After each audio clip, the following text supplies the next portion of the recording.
नमस्कार दोस्तों। आज हम आल्दोस हक्सले की जबरदस्त नॉवल ब्रेव न्यू वर्ल्ड की दुनिया में एक सफर पर चलेंगे। देखिए, ये सिर्फ एक किताबी विश्लेषण नहीं होगा, बल्कि ये उस समाज का एक गाइडेड टूर है जहां सब कुछ कंट्रोल में है, आपके पैदा होने से लेकर आपके मरने तक। तो तैयार हो जाइए, चलिए इस बहादुर नई दुनिया की यात्रा शुरू करते हैं।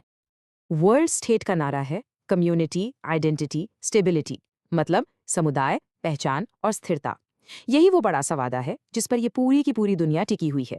समाज की हर पॉलिसी, हर टेक्नोलॉजी, हर नियम का बस एक ही मकसद है, इन तीन चीजों को हासिल करना। लेकिन जैसा कि हम आगे देखेंगे, इस स्थिरता की एक बहुत बहुत बड़ी कीमत चुकानी पड़ती है। एक ऐसी कीमत जो इंसान होने के मतलब पर ही सवाल उठा देती है। तो आज के हमारे टूर का ये रहा रोड मैप। सबसे पहले हम वर्ल्ड स्टेट में आपका स्वागत करेंगे। फिर हम देखेंगे कि यहाँ इंसानों को मतलब बनाया कैसे जाता है। इसके बाद हम ये समझेंगे कि पैदा होने के बाद नागरिकों के दिमाग को प्रोग्राम कैसे किया जाता है। फिर हम जानेंगे कि इन्होंने पूरे अतीत को यानी हिस्ट्री को कैसे मिटा दिया है। और सबसे आखिर में हम उस सबसे बड़े सवाल पर आकर रुकेंगे जो ये नॉवल हमारे सामने रखता है, स्थिरता चाहिए या आज़ादी। हमारी यात्रा शुरू होती है सेंट्रल लंदन हैचरी और कंडीशनिंग सेंटर से। जरा आंख बंद करके सोचिए, एक एकदम ठंडी बेजान सी लैब जहां दूर दूर तक सिर्फ शीशा और स्टील नजर आता है। कोई अपनापन ने, कोई वार्मथ ने। ये जगह एक फैक्ट्री है और इसका प्रोडक्ट इंसान। मतलब जो एक बच्चे के जन्म के साथ प्यार और अपनापन जुड़ा होता है ना, ये उसका ठीक उल्टा है। इसी जगह से, इसी फैक्ट्री से इस नई दुनिया के हर नागरिक की कहानी शुरू होती है। और साल कौन सा है? ये है AF 632। AF मतलब आफ्टर फोर्ड। यहाँ कैलेंडर ईसा मसीह के जन्म से नहीं, बल्कि हेनरी फोर्ड के जन्म से शुरू होता है। जी हाँ, वही हेनरी फोर्ड जिन्होंने असेंबली लाइन और मास प्रोडक्शन की शुरुआत की थी। उन्हें यहाँ एक भगवान की तरह पूजा जाता है। उनका टी मॉडल कार का सिंबल क्रॉस के निशान की जगह ले चुका है। इससे साफ पता चलता है कि इस समाज के लिए सबसे जरूरी चीज क्या है: बड़े पैमाने पर उत्पादन और एफिशिएंसी। तो आइए अब कंट्रोल के पहले और सबसे जरूरी हिस्से को समझते हैं, बायोलॉजिकल इंजीनियरिंग। यहाँ बच्चे पैदा नहीं होते, उन्हें एक असेंबली लाइन पर बनाया जाता है, ठीक वैसे ही जैसे कोई कार बनती है। इस पूरी प्रोसेस की नींव है बुकानोव्स्की प्रोसेस। ये कुछ और नहीं, बस मास प्रोडक्शन के सिद्धांतों को बायोलॉजी पर लागू करना है। इस प्रोसेस के जरिए एक अकेले अंडे से 96 तक बिल्कुल एक जैसे दिखने वाले भ्रूण यानी एम्ब्रियोज बनाए जा सकते हैं।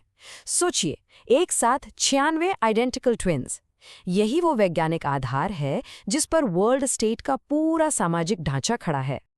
चलिए इस प्रोसेस के स्टेप्स को थोड़ा और करीब से देखते हैं। सबसे पहले एक अंडे को फर्टिलाइज किया जाता है। फिर एक्सरे से उसकी नॉर्मल ग्रोथ को रोक दिया जाता है। इस झटके की वजह से वो अंडा कई हिस्सों में बंटने लगता है, जैसे किसी पौधे में कलियां निकलती हैं।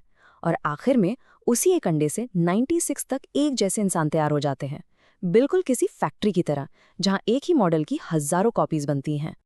जैसा कि हाजरी के डायरेक्टर साहब खुद कहते हैं, बुकानोव्स्की प्रोसेस सामाजिक स्थिरता का सबसे बड़ा हथियार है। अब आप सोच रहे होंगे, ऐसा क्यों?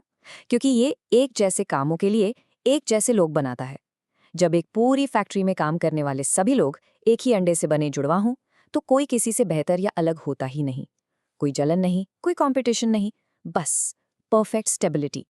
और इसी बायोलॉजिकल इंजीनियरिंग से समाज को 5 जातियों में यानी कास्ट्स में बांटा जाता है: अल्फा, बीटा, गामा, डेल्टा और एप्सिलॉन।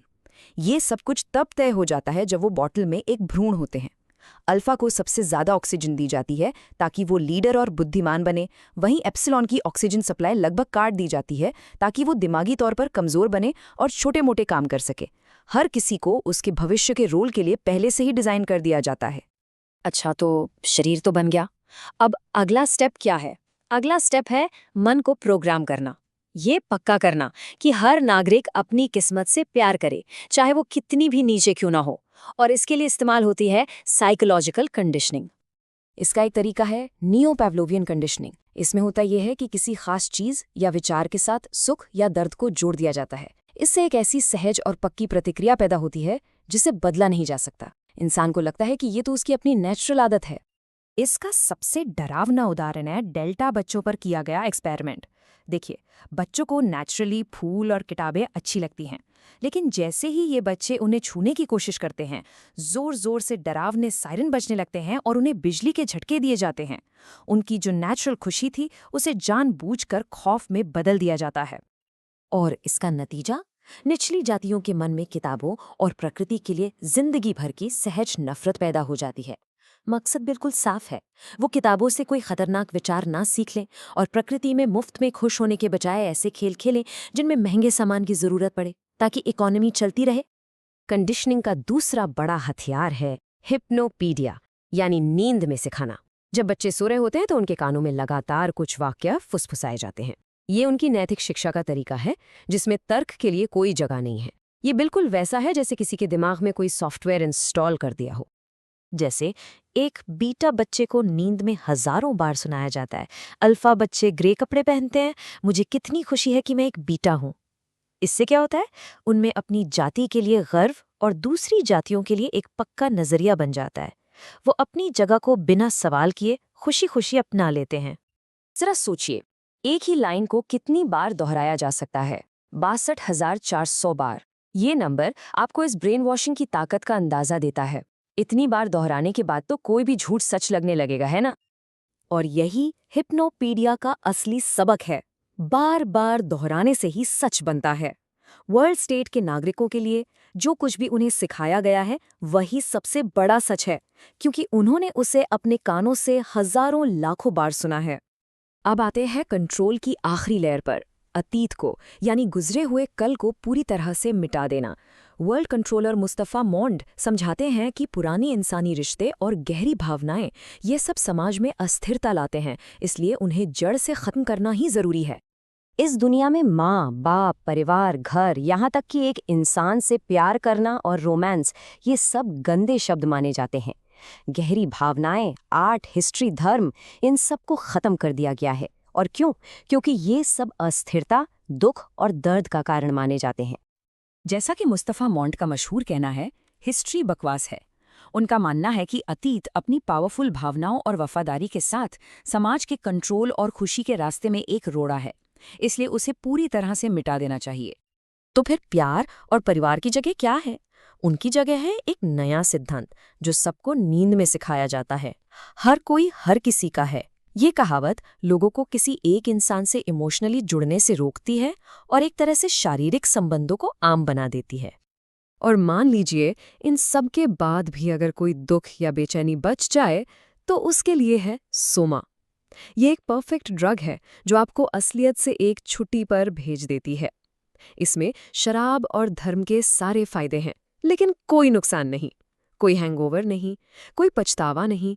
ये सामाजिक कंट्रोल का फाइनल केमिकल सॉल्यूशन है। तो हमने देखा कि वर्ल्ड स्टेट का लक्ष्य है एक ऐसा समाज बनाना जो पूरी तरह से स्थिर और खुशहाल हो, और इस लक्ष्य को पाने के लिए उन्होंने लड़ाई, दर्द और दुख के हर कारण को ही खत्म कर दिया है। उन्होंने बीमारी, बुढ़ापे और यहाँ तक कि प्यार में मिलने वाले दर्द को भी मिटा दिया है। और यहीं पर आकर ये नॉवल हम सबके सामने अपना सबसे बड़ा सवाल छोड़ जाता है। क्या एक ऐसी दुनिया जहाँ कोई दुख न हो, उसके लिए अपनी आज़ादी छोड़ देना सही है? क्या गारंटी वाली खुशी हमारी पर्सनल फ्रीडम, आर्ट, साइंस और सच की खोज से ज़्यादा कीमती है? हक्सले हमें इसी सवाल के साथ छोड़ देते हैं, एक ऐसा सवाल जो आज भी उतना ही ज़रूरी है जितना तब था। इस तरह के और वीडियोज़ के लिए सब्सक्राइब करें।